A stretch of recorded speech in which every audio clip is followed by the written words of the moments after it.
Welcome my dear students, welcome my dear viewers. আজকে আমি তোমাদের সঙ্গে এমন একজন কৃতি স্টুডেন্টের সঙ্গে পরিচয় করাবো। সত্যি ভীষণ আনন্দের, এই কারণে যে একটা স্টুডেন্ট কিভাবে আউট অফ 100 94+ মার্কস পায়। শুধু অসম্ভব না, সেই অসম্ভবটাকে করে দেখানোর কোয়ালিটি, তার ক্ষমতাটাও দরকার। শুধু তাই নয়, আমি বাকিটা ওর কাছ থেকে শুনবো যে কিভাবে, এবং এই যার পাশে আমি পরিচয়টাও নিজেই দেবে, কুন্তলর নাম। তো সবথেকে ইম্পর্ট্যান্ট একটা কথা, এটা ওর জীবনের প্রথম চাকরি নয়, এর আগেও দুটো চাকরিও করেছে। তো এই যাত্রাপথটা অতটা সহজ ছিল না, যাত্রাপথ যতটা সহজ করে আমরা ভাবি। তো এই যাত্রাপথের করুণ কাহিনী হোক বা চলার পথটা কীরকম ছিল বন্ধুর, বা কতটা কঠিন ছিল, সেটাও আমাদের বোধহয় জানা দরকার। এবং ইন ফিউচারে যারা আজকে চাকরির প্রিপারেশান নিচ্ছে, যারা চাকরি করতে চায়, তাদের ক্ষেত্রে সমূহ কাজে লাগবে, ভরসা রাখি সেটা। কুন্তল, পরিচয় দাও আগে নিজের। আমি কুন্তল হাইত, 97 ব্যাচে পড়েছি। প্রথম আসা স্যারের কাছে 2018-তে জানুয়ারি মাসে ভর্তি হয়েছিলাম। ভর্তি হওয়ার পরপরই বেশি দিন সময় লাগেনি, যেহেতু স্যারকে প্রথম থেকেই ফলো করা, খুব তাড়াতাড়ি চাকরি পেয়ে গেছিলাম। আর চাকরি পেয়ে যাওয়ার পর চাকরির জন্য চাকরির সূত্রে বাইরে চলে যাবো আর কি। তো সেখানে গিয়ে বুঝতে পারলাম যে শুধু চাকরি পেলে হবে না, বাড়ির কাছে চাকরি পাওয়াটা কতটা ইম্পর্টেন্ট। ঠিক আছে, তো সেই জন্য পড়াশোনাতে লেগে থাকা, সেই সময় থেকেই প্রায় দীর্ঘ 4 বছর ধরে লেগে থাকার জন্যই আজকে হয়তো আবার নতুন করে একটা চাকরি পেয়েছি। তো তার জন্য অবশ্যই স্যারকে তো ধন্যবাদ জানাবোই, তার সঙ্গে পুরো টপ ওয়ান টিমেরও একটা সাপোর্ট আছে অবশ্যই। সেটা ডিরেক্টলি হোক বা ইনডিরেক্টলি অবশ্যই আছে। তো আমার মনে করি স্যারের নোটসগুলো আমাকে খুবই হেল্প করেছে, কারণ বাইরে থাকাকালীন তো আর নতুন করে কোচিং না বা তপবনে আলাদা করে আসা যায় না, তাই স্যারের নোটসগুলো আমাকে খুবই হেল্প করেছে, কারণ ওগুলো থেকে আমি বারবার প্র্যাকটিস করতাম, বারবার পড়তাম। তো আমার যেটা পার্সোনাল ওপিনিয়ন, যে কেউ যদি তপবনে পড়ে বা স্যারকে ফলো করে, সে অবশ্যই চাকরি পেতে পারবে, এবং একটা নয়, অবশ্যই একাধিক চাকরি পেতে পারবে। এবং তার নমুনা তোমরা আগেও দেখেছো, আমি যে প্রথম এসেছি একাধিক চাকরি নিয়ে তা নয়, আমার থেকেও অনেক 7-8টা চাকরি পেয়েছে এমনও ক্যান্ডিডেট আছে স্যারের। স্টুডেন্টরা এরকমই হয়ে থাকে, জানি না কীভাবে স্যার গড়েন। তো যাই হোক, আমি নতুন করে চাকরি পেয়েছি, সেটা অবশ্যই স্যারের কৃতিত্ব, এবং স্যারকে অবশ্যই আমি খুবই কৃতজ্ঞ স্যারের কাছে এই জন্য। আমি কুন্তলকে যে বিষয়টা জিজ্ঞেস করবো, আলোকপাত করতে চাই কুন্তলকে, বিশেষ করে এই যে টেকনিশিয়ান গ্রেড 3, তাও কলকাতা RRBতে। তো আমি তারা নৈপথ্যে আগে একটুখানি বলি। নৈপথ্যে বলতে আগের ঘটনা, তখন তুই চাকরি ছাড়বি, তখন আমাকে বারবার জিজ্ঞেস করেছিস যে স্যার আমি কি চাকরি ছাড়বো। তো আমি অনেক কিছু শুনে টুনে তারপর বললাম, কুন্তল তুই চাকরিটা ছেড়ে দে, বাকিটা তোর চিন্তা করিস। তখন তুই কিন্তু রিস্ক নিয়ে চাকরিটা ছেড়েছিস, রিস্ক নিয়ে চাকরিটা ছেড়েছিস। চাকরি ছাড়ার পরে যে অনেকটা বোরিং লাইফ কাটাতে হয়েছে, সেটাও কিন্তু তোর জীবনে কেটেছে। তা এগুলো ওভারকাম করেছিস, আজকে যে 94+ মার্কস পেয়েছিস, এটা একটা প্রাউড ফিল করার ব্যাপার। এবং তুই যদি বলিস, তুই যে কী বলছিলিস যে নাম্বার কোথায় কাটা গেছে না কীরকম, একটা কত কী ব্যাপারটা একটু খুলে যদি বলিস। 100টা কোশ্চেন তো ছিল একটা সিবিটি, যেহেতু তো আমি 97টা অ্যাটেম্প করেছিলাম। 97টা অ্যাটেম্প করেছিলাম, কিন্তু আমার ভুল হয়নি, কিন্তু হয়েছে কি 5টা কোশ্চেন ইগনোর করেছে স্যার। উইদাউট একটা ভুল হয়নি তো? ভুল হয়নি, কিন্তু 5টা কোশ্চেন ইগনোর করেছে। ইগনোর করার জন্য আমার মার্কসটা কমে গেছে আর কি।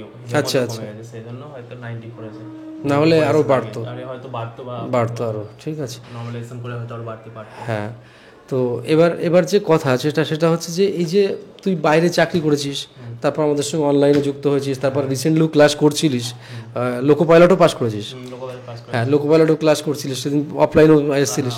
এবার তোর যে এই মাঝখানে যে চাকরিটা যখন ছাড়ার সময় ছেড়ে দিলি চাকরিটা, তা এই সময়টা খুব কষ্ট লাগতো না? কষ্ট লাগতো স্যার। অ্যাকচুয়ালি চাকরি ছেড়ে দেওয়ার আগে কেউ যদি চাকরি পাওয়ার জন্য, মানুষ কত স্ট্রাগল করে, সেখানে চাকরি ছেড়ে দিয়ে আবার নতুন করে এসে পড়া এবং নিজের ওপর ভরসা রাখা যে আমি চাকরি পেতে পারবো, এবং তার জন্য আমার মনে হয় তপবনকে বেছে নিয়েছি। আমি সেটা খুব ভুল ডিসিশন নিইনি, ঠিক আছে। এখন দুনিয়াতে প্রচুর প্ল্যাটফর্ম আছে, ও ইউটিউব হোক বা অনলাইন বা অন্য কোনো টিচার। তো 2018 পর থেকে 2024 এই মাঝখানে 6 বছরের গ্যাপ, তার জন্য আমূল পরিবর্তন করার জন্য আমি তপবনকেই বেছে নিয়েছিলাম। চাকরি ছাড়ার পরেও যে দেওয়ালে পিঠ থাকলেও আমাকে আবার সামনে এগিয়ে যেতে হবে, এবং তার জন্য অবশ্যই আমি স্যারকেই বেছে নিয়েছিলাম। স্যারের সঙ্গে অনেক পরামর্শ করেছি যে স্যার কী করা যেতে পারে, না করা যেতে পারে। একটা স্ট্রেসফুল লাইফ চাকরি ছাড়ার পরে যে কোনো মানুষের একটা হাতে মোটা টাকা আসছিল, হঠাৎ করে যদি সেটা জিরো ব্যালেন্সে এসে দাঁড়ায়, প্রচুর স্ট্রেস লাগবেই, ঠিক আছে। কিন্তু ব্যাপার হচ্ছে যে ওই যে বাড়ি ফেরার যে একটা টান, বা বাড়িতে কাছে চাকরি করার যে একটা ব্যাপার, সেটা আমার মধ্যে কাজ করছিল, এবং তার থেকে বড় কথা রেলে কাজ পাওয়ার বা রেলে চাকরি পাওয়ার একটা স্বপ্ন অনেকেরই থাকে, সেটা শুধু আমার না, প্রচুর স্টুডেন্ট থাকে, তপবনে যত স্টুডেন্ট আছে তারা রেলে চাকরি পাবো এই স্বপ্ন নিয়েই এখানে এসে বসে বা এখানে পড়ে, এখানে পড়াশোনা করে। তো আমি মনে করি যে সবাই পড়াশোনা করো, আমি যদি স্যারকে ফলো করো তো স্যারকেই ফলো করো, আর কোনো দ্বিতীয় রাস্তা দ্বিতীয় ওয়ে খোঁজার কোনো দরকার নেই, কোনো নিড নেই। যদি ফলো করো স্যারকেই ফলো করো, একটা ছেলে অনেকগুলো চাকরি পাবে, অনেকগুলো পাবে। আচ্ছা কুন্তল, এবার আমি একটা কথা বলি, তুই যারা ওয়ার্কিং পার্সন আছে, ছেলে হতে পারে মেয়ে হতে পারে, তাদের হাতে তো টাইম কম থাকে, তো সেই জন্য ঘুমানোর টাইমও কমে যায়।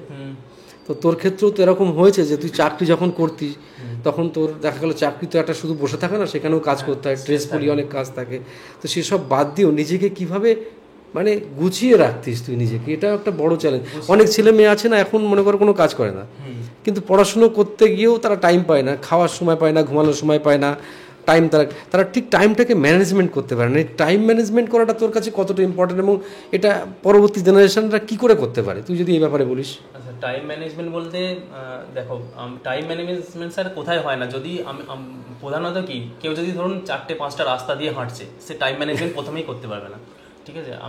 যদি আমি একটা নির্দিষ্ট জায়গাকেই ফলো করি, যে কোনো একটা টিচার হোক, যে কোনো গাইডেন্স হোক, যে কোনো কোচিং সেন্টার হোক বা ইউটিউবার, যে কোনো টিচার, তাকেই যদি ফলো করি, এবং কেউ খারাপ না, যে যার মতো করে করছে, যে যার মতো করে পড়ছে, যে যার মতো পড়াচ্ছে, তো আমি যদি শুধু তাকেই ফলো করি, আমার মনে হয় টাইম ম্যানেজমেন্ট করাটা পসিবল।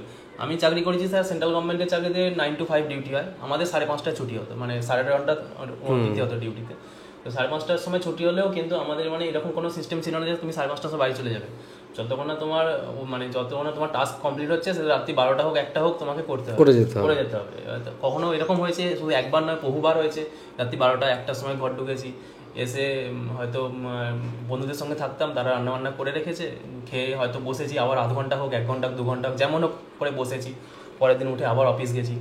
বিশেষ করে ওয়ার্কিং যারা আছে তাদের জন্য যদি শনি রবিবার ছুটি থাকে বা সপ্তাহে একটা দিন ছুটি থাকে, সেই দিনটায় তারা ফুল এফোর্ট দিতে হবে, যেহেতু ওয়ার্কিং, তাই উইকেন্ডে ছুটি না পেতে পারে। এবং আমি মনে করি হলিডেগুলোতে যদি কেউ চায় যে আমি ওয়ার্কিং থেকে আবার নতুন চাকরি পাবো, সে হলিডেটা সে অন্য কোনো জায়গায় ইউটিলাইজ না করে পড়াশোনা ইউটিলাইজ করে সে আবার নতুন করে চাকরি পেতে পারবে, যেটা আমি করেছি। আমি হলিডেতে হয়তো বন্ধু বান্ধবের সঙ্গে ঘুরতে যাওয়া, এখানে ওখানে ঘুরতে যাওয়া, এইসব না করে আমি ফোকাস করেছি যে যদি আমি পড়াশোনাটাকে তৈরি করতে পারি। আর তার থেকে ইম্পর্টেন্ট হচ্ছে স্যার, যখন কেউ কম্পিটিটিভ লাইনে আসবে তখন শুরুর দিকে তার বেসটা তৈরি করে নেওয়াটা খুব বেশি ইম্পর্টেন্ট। পরবর্তীকালে সে চাকরি পেয়ে গেলেও কিন্তু ওই বেসটা প্রচুর কাজে লাগবে, ম্যাথ হোক, রিজনিং হোক, সায়েন্স হোক।